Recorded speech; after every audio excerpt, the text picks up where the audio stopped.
The great hall of the Galactic Council shimmered with gold and silver light, its ceiling lost in shadows far above. Hundreds of alien species filled the chamber, their voices a low, constant hum. Around the massive circular floor, the delegates sat in tiered rows, their eyes fixed on the single figure standing at the center, Earth's ambassador. His uniform was neat, his stance steady, but there was something in his eyes, storm quietly waiting. He spoke clearly, his voice carrying. Through the vast space, our colonies are under attack. Pirate fleets raid our trade routes. Rival empires are building bases close to our borders. We are here to request assistance, as promised, under the Galactic Accord. His words were plain, not desperate. Yet every sentence seemed heavy, as if they carried more than just a request. The council members exchanged glances. Whispers slid across the tiers like cold wind. On the surface, the response was polite, diplomatic, but beneath it, something else was moving. One counselor, tall and scaled with deep blue eyes, rose from his seat. "Ambassador," he said, slowly, "Earth has always been unpredictable. Your weapons, your history, it is dangerous to give you more power." The ambassador did not move. His expression did not change. "We are not asking for power. We are asking for protection." Another delegate laughed softly, a sound more like the hiss of steam. "Protection? Or an excuse to build your fleets faster?" The votes began. 1,000 voices calling names, each one announcing either support or denial.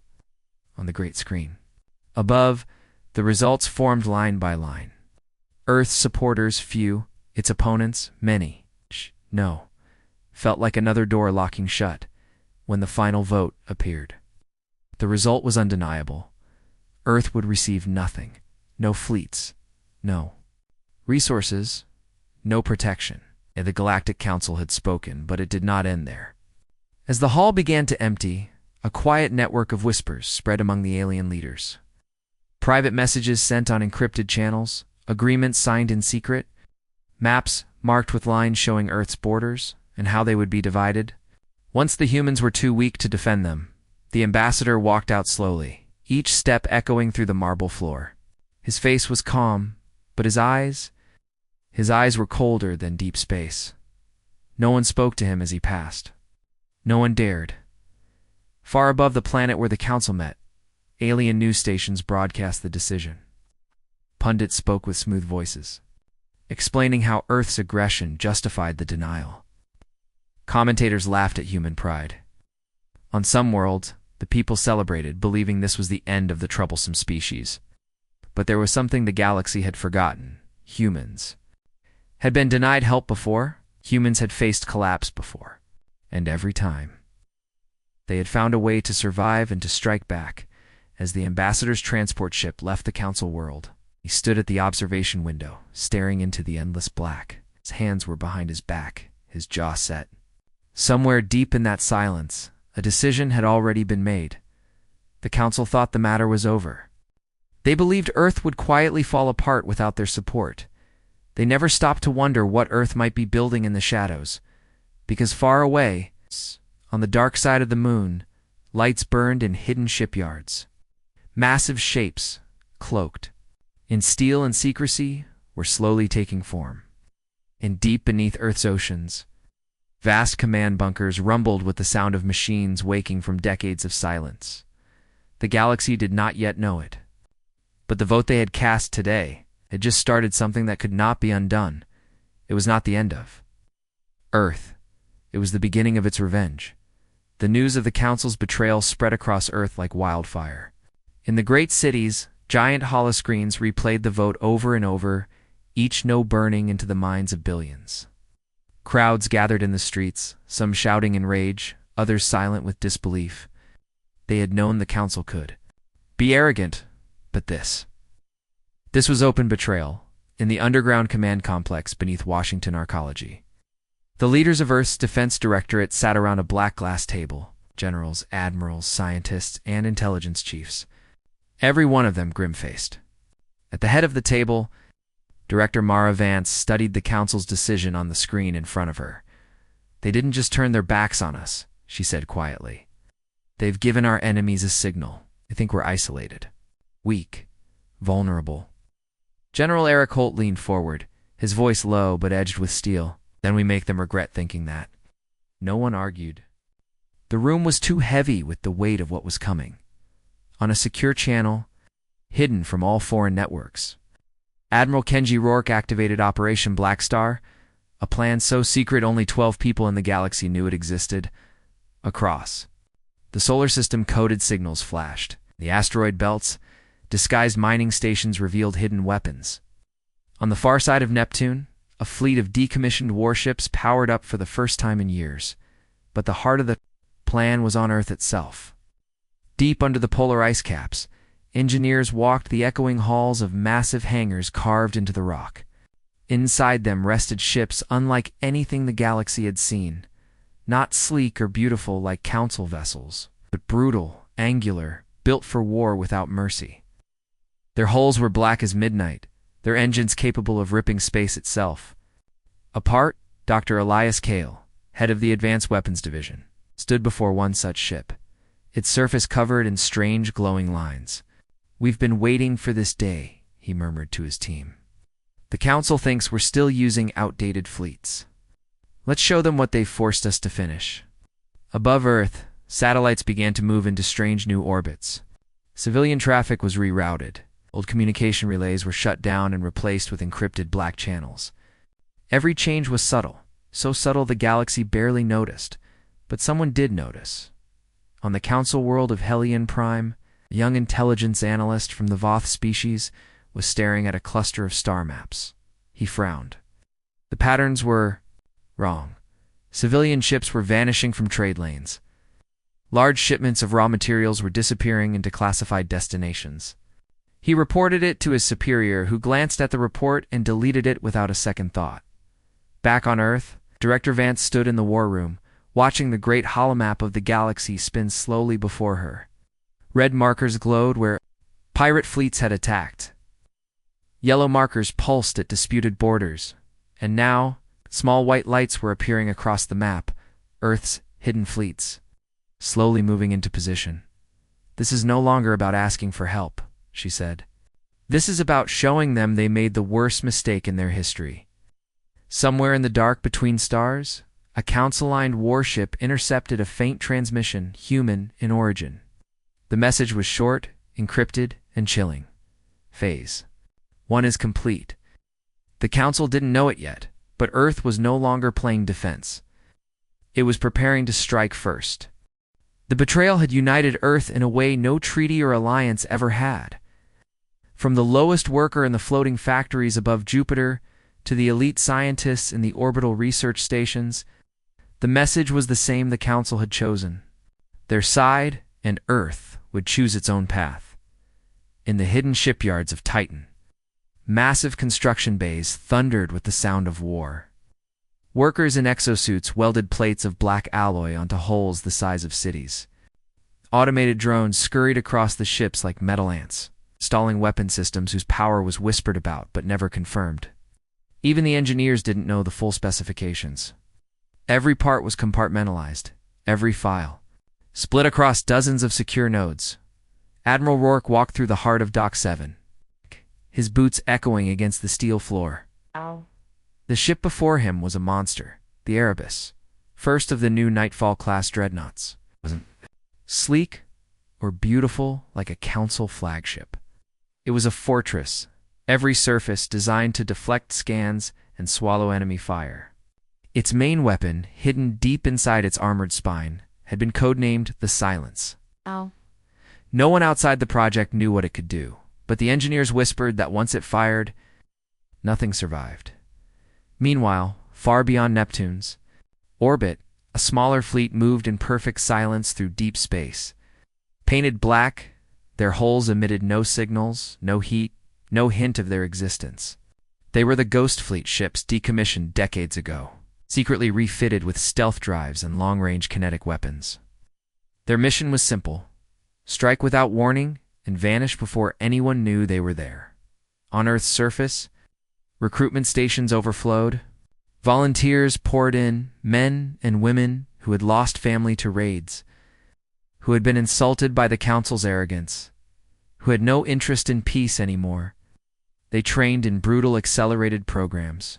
Every day was a test of endurance. Every hour a reminder. Weakness had no place in the future they were building, but even as preparations continued, the council still didn't believe. On Hellion Prime, in the glittering chamber of the Galactic Council, representatives laughed at the idea that Earth could pose a threat. Ambassador Talaris of the Drath even smirked during a broadcast, saying, "Let them rattle their cages. Have no claws." The recording was played on every human channel, and it was remembered in the shadows of the asteroid belt. Captain Leora Kane received her final orders aboard the stealth corvette Vigil's Edge. Her target was not a pirate base, nor an enemy fleet, it was a council supply line. The first strike wouldn't just be an act of war. It would be a message. Her crew was silent as she read the command. Then she looked up, eyes cold. "We're done waiting for respect," she said. "Now they'll learn to fear us." In the war room beneath Washington Arcology, the galaxy map shimmered as the first attack plans locked into place. Red arcs. A projected movement spread outward from Sol. Curling toward key council territories, Director Vance stood with her hands clasped behind her back. The room was quiet, heavy with the weight of inevitability. Then, almost in a whisper, she said, "The words that would set history in motion. Phase 2 begins at dawn. And somewhere, in the cold dark between stars, the Ghost Fleet adjusted its course.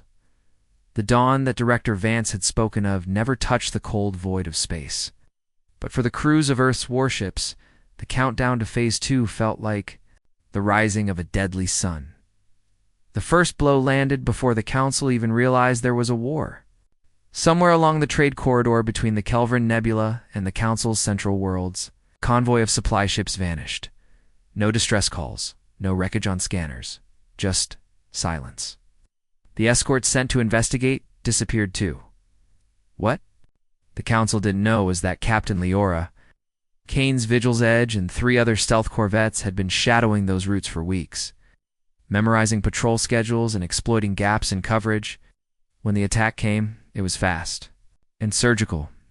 Magnetic acceleration cannons fired tungsten rods at a fraction of light speed, slicing through the unshielded hulls of the transports. No energy signatures were left for forensic analysis. To any outside observer, it looked as if the ships had simply ceased to exist. But the Ghost Fleet didn't stop there. Across multiple sectors, similar vanishings began. Fuel depots went dark. Sensor arrays were fried by precision strikes. Automated mining colonies woke to find their control centers gutted and their orbital defenses offline. The Council's military commanders called it isolated piracy. They didn't want to admit the truth. Admitting it meant acknowledging that Earth had claws on was using them. Inside the war room of the Erebus, Admiral Rourke stood before a holographic display littered with blinking red icons. "They're still guessing," he said to his officers. "Good, that buys us time." His gaze locked on the outer rim worlds. "We'll hit them where they think they're safe." The next target was bold.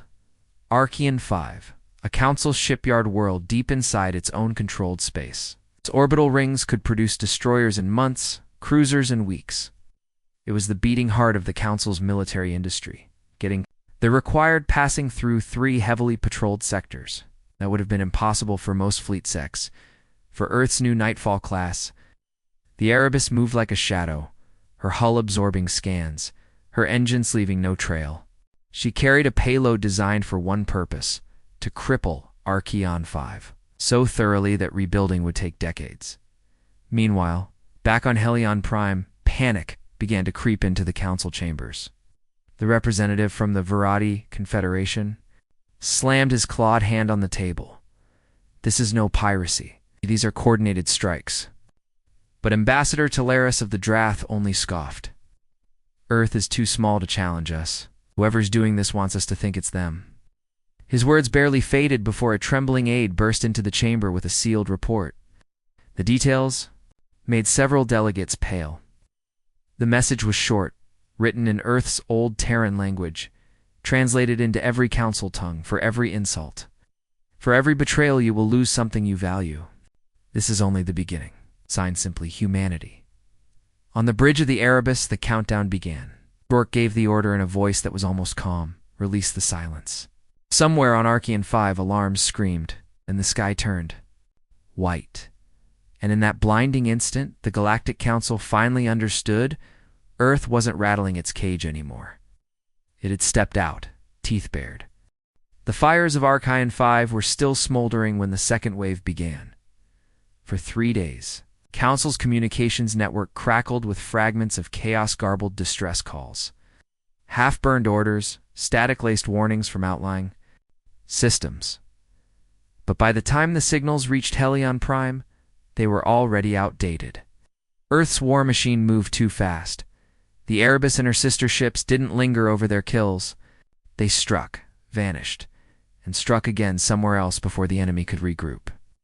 The Council tried to deploy response fleets, but every movement they made was predicted. Convoys rerouted through safe zones found themselves under fire from invisible cannons. Defensive platforms exploded before they could even lock onto targets in the dark corners of the galaxy. Rumors began to grow that Earth had agents buried deep within the Council's own military command. Ships were being redirected into ambushes as if someone was feeding the humans information straight from the top. The Council called it paranoia. Rourke called it strategy. From the command deck of the Erebus, he studied the blinking points of light on the tactical display. "They're scattering," he said to Captain Leora Kane, who stood beside him, trying to protect too much at once. That's when you break them. The next operation wasn't about destroying a single target hit. It was about collapsing an entire region of space. A cluster of 10 Council colonies sat along the Shardway Passage, connected by a web of trade and defense stations. If that web broke, the entire sector would become isolated and vulnerable. Earth's fleet didn't come in with guns blazing. Instead, they unleashed something far more insidious: the blackout net. Dozens of stealth drones were seeded across the region, each carrying advanced jamming tech capable of silencing communications and blinding sensors. Within hours, the Shardway Passage went dark. Patrol ships vanished into the silence. Merchant convoys waited for guidance that never came. Civilian panic spread like fire. On Helion Prime, the Council assembled an emergency session. The representative from the Kavara Alliance shouted, "This is war, open war." But the Chancellor refused to make it official. To declare war was to admit weakness, to admit they had misjudged Earth entirely. Their denial lasted until the fleet guarding the Council's own forward command base, Bastion Vega, found itself under siege, not from the front but from within. Explosions tore through the base's core reactors, planted by saboteurs with human blood. The surviving commander of Bastion, Vega, sent one final transmission before the station was consumed in white flame. His voice was raw, his words simple. "They're not coming for our borders. They're coming for us." Across the war room of the Erebus, Admiral Rourke smiled not with joy, but with grim satisfaction. "Good," he murmured. "Let them finally understand, because the humans weren't slowing down. They were only getting started." The skies above Helion Prime burned red the day. Earth's vengeance reached the heart of the Council. For months, the Galactic Council had been fighting Shadow's fleeing fleets, losing colonies, bleeding resources. But they still clung to one belief, that their capital world was untouchable. Its planetary defense grid was the largest in the galaxy, a fortress of orbiting cannons, shield arrays, and interceptor squadrons. No fleet had ever breached it in the Council's 1,000-year history. That belief ended in a single night. The humans didn't arrive in a wave of warships. They arrived as a single shape in the dark, the Leviathan, Earth's Titan-class dreadnought. Larger than any vessel the Council had ever constructed, it emerged from slipspace like a rising mountain. Its black hull absorbed light, its weapons silent for the first few minutes, as if it were simply observing. Then the silence broke. The first salvo ripped through the outer defense platforms in less than 40 seconds. Planetary shields, designed to withstand weeks of siege, flickered and collapsed under a concentrated beam that no Council engineer could explain. Every shot was precise, every strike a surgical cut at the heart of Hellion Prime's defense network. Inside the Capitol Dome, council members screamed into coms, demanding reinforcements. But reinforcements never came because Earth's blockade fleet had already locked down every inbound route. The sky became a killing field where no council ship could break through, on the Leviathan's command bridge. Admiral Ruark stood in silence as Captain Leora Kane read out each confirmed target destroyed. They weren't just winning a battle, they were dismantling the Council's illusion of control. When the orbital defense grid finally fell, the Leviathan didn't immediately fire on the planet. Instead, it broadcast a single message across every channel, every screen, every mind in the galaxy. You betrayed us. You hunted us. You thought we were weak. Now you will remember Earth's name for as long as your stars burn. Only then did the bombardment begin. The Capitol Dome shattered under the first atmospheric strike. Entire districts vanished in blinding light. The Council's central spire, a monument that had stood for centuries, crumbled into fire and ash. The screams of Hellion Prime carried across the void. When the Leviathan finally withdrew, it left behind a world in ruins, a galaxy that would never again question Earth's power. Because the Galactic Council's greatest sin was not betraying humanity. It was underestimating them.